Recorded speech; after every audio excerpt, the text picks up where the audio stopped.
جستجو T V کے تمام دیکھنے والوں اور سننے والوں کو السلام علیکم۔ ناظرین گرامی، ایسا تو آپ میں سے ہر کسی کے ساتھ ہوتا ہوگا کہ جب گھر میں گوشت پکانے کے حوالے سے بات کی جائے تو کسائی سے ہر کوئی ران کا گوشت طلب کرتا ہے، کیونکہ جانور کی ران کا گوشت نہ صرف لذیذ ہوتا ہے بلکہ ران کے گوشت میں چربی کی مقدار بھی نہ ہونے کے برابر ہوتی ہے۔ اس لیے وہ لوگ جن کو یورک ایسڈ یا کولیسٹرول کی زیادتی کا مسئلہ ہوتا ہے وہ عموماً ران کے گوشت کو ہی ترجیح دیتے ہیں۔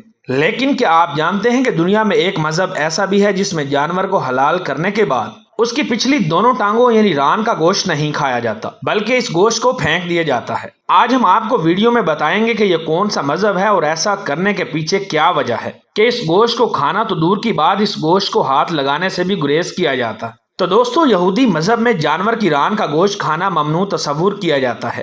آئیے جانتے ہیں کہ ایسا کیوں ہے اور ایک حلال کیے گئے جانور کے جسم کا ایک مخصوص حصہ کیوں صحیح نہیں اور اس بہترین حصے کا انکار کرنے کی کیا وجہ ہے۔ پیارے ساتھیوں، یہودیوں میں یہ عقیدہ ہزاروں سالوں سے چلا آ رہا ہے کہ ران کا گوشت ان کے لیے ٹھیک نہیں ہے۔ ان کے مطابق ایک حلال جانور کی ران کے گوشت کو گدناشی کہا جاتا ہے۔ گدناشی کا مطلب ہے کھوئی ہوئی نس یا رگ۔ دوستو، یہودی فرقے میں بہت سے ایسے قوانین ہیں جو کہ ہزاروں سال گزر جانے کے باوجود بھی رائج ہیں۔ انہی قوانین میں سے ایک قانون ہلا خبی ہے۔ اس قانون کے مطابق گدناشی ایک شیطانی رگ ہے جو کہ جانور کی ران کے گوشت کے کسی حصے میں پائی جاتی ہے۔ اسی وجہ سے یہودی چاہے وہ دنیا کے کسی بھی حصے سے ہوں، جانور ذبح کرنے کے بعد اس کی ران کا گوشت نہیں کھاتے کیونکہ وہ اسے حرام تصور کرتے ہیں۔ یہودی خنزیر کا گوشت کھا لیتے ہیں لیکن اس گوشت کو خنزیر کے گوشت سے بھی بدتر جانتے ہیں۔ اپنے اس عمل کی وجہ کے متعلق تورات سے حوالہ دیتے ہوئے یہودیوں کا کہنا ہے کہ تورات میں ایک واقعہ درج ہے۔ اس واقعہ کے مطابق ایک فرشتے اور حضرت یعقوب علیہ السلام کی لڑائی ہو گئی۔ یہودیوں کے ایک مذہبی مفسر کا کہنا ہے کہ یہ وہ فرشتہ تھا جس کو حضرت یعقوب علیہ السلام کے بھائی عیسو کی حفاظت پر مأمور کیا گیا تھا۔ یہودیوں کی کتاب تورات کے مطابق یہ فرشتہ ساری رات حضرت یعقوب علیہ السلام سے لڑتا رہا لیکن وہ حضرت یعقوب علیہ السلام پر حاوی نہ ہو سکا، اور جب ساری رات کی لڑائی کے بعد یہ واپس جانے لگا تو اس نے اپنی لات حضرت یعقوب علیہ السلام کی ران پر دے ماری۔ نعوذ باللہ، حضرت یعقوب علیہ السلام کی ٹانگ کی نس کہیں گم ہو گئی جس کی وجہ سے حضرت یعقوب علیہ السلام ایک ٹانگ سے معذور ہو گئے۔ ناظرین گرامی، یہودیوں کا عقیدہ ہے کہ اس کے بعد یہ نس یعنی گدناشی دنیا کے ہر جاندار کی ران میں پائی جاتی ہے، اور یہودی اس وجہ سے اپنے حلال جانور کی ران کا گوشت نہیں کھاتے اور اسے حرام سمجھتے ہیں۔ پیارے ساتھیوں، ہم سمجھ سکتے ہیں کہ ہماری بتائی ہوئی یہ کہانی یا تو آپ کو غلط لگ رہی ہوگی یا آپ اسے بچکانہ بات تصور کر رہے ہوں گے، اور یہ بھی ہو سکتا ہے کہ یہ آپ کو گستاخانہ بھی معلوم ہو رہی ہو۔ لیکن دوستو، یہ کہانی ہماری تخلیق کردہ نہیں ہے بلکہ ہم نے آپ کے ساتھ وہی شیئر کیا جو کہ یہودیوں کی مذہبی مقدس کتاب تورات میں بیان کیا گیا ہے اور یہودیوں کے ہاں عام بھی ہے۔ تو دوستو، آپ کو اس حوالے سے مزید بتاتے چلیں کہ یہودیوں میں ران کا گوشت نہ کھانے کے حوالے سے ان کے مذہبی فرقوں میں اس کے متعلق کئی فائدے اور نقصانات بھی بتائے جاتے ہیں۔ جیسا کہ یہودیوں کے مذہبی فرقوں میں سے ایک مکتبہ فکر کے مطابق کسی بھی جاندار کی جنسی خواہشات یا اس سے متعلق طلب اس جاندار کی ران کے گوشت میں پوشیدہ رہتی ہے، اور اس گوشت کو کھانے والے کے اندر بھی ویسے ہی جذبات پیدا ہونے لگتے ہیں۔ اب یہ بات اس جاندار پر منحصر ہوتی ہے کہ وہ اس حوالے سے کس طرح کے جذبات یا احساسات کا حامل ہوتا ہے۔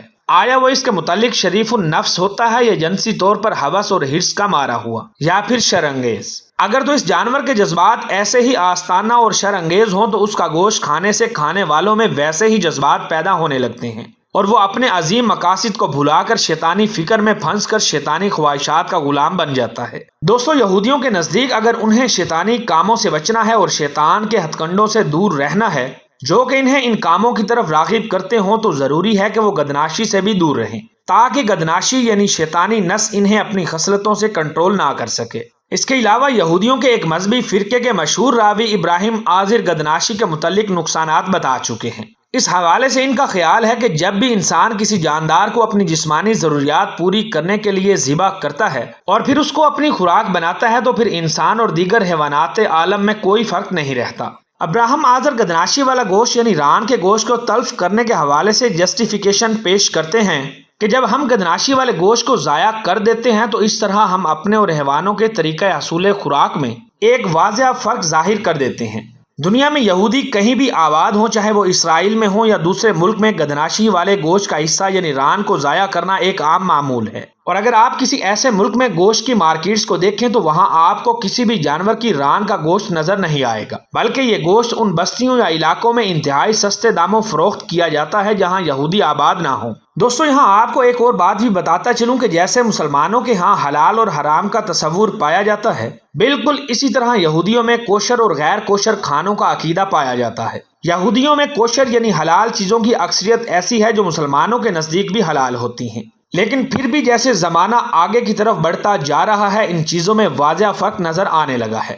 جیسا کہ یہودیوں کے نزدیک پہلے خنزیر کے گوشت کو غیر کوشر کہا جاتا تھا، جبکہ آج کل یہودی اس کے گوشت کو بھی صحت مندانہ غذا تصور کرتے ہیں اور مہمانوں کو ایک خاص کھانے کے طور پر خنزیر کا گوشت پیش کیا جاتا ہے۔ لیکن مسلمانوں کے لیے خنزیر ہمیشہ سے اب تک ایک انتہائی گندا جانور تصور کیا جاتا ہے جس کا گوشت حرام چیزوں میں آتا ہے۔ اسی طرح مسلمان اونٹ کے گوشت کو نہایت رغبت کے ساتھ کھاتے ہیں اور اونٹ کو عید الاضحیٰ پر قربان بھی کیا جاتا ہے، لیکن یہودیوں کے نزدیک اونٹ کا گوشت غیر کوشر ہے، یعنی یہودی اونٹ کے گوشت کو بھی حرام سمجھتے ہیں۔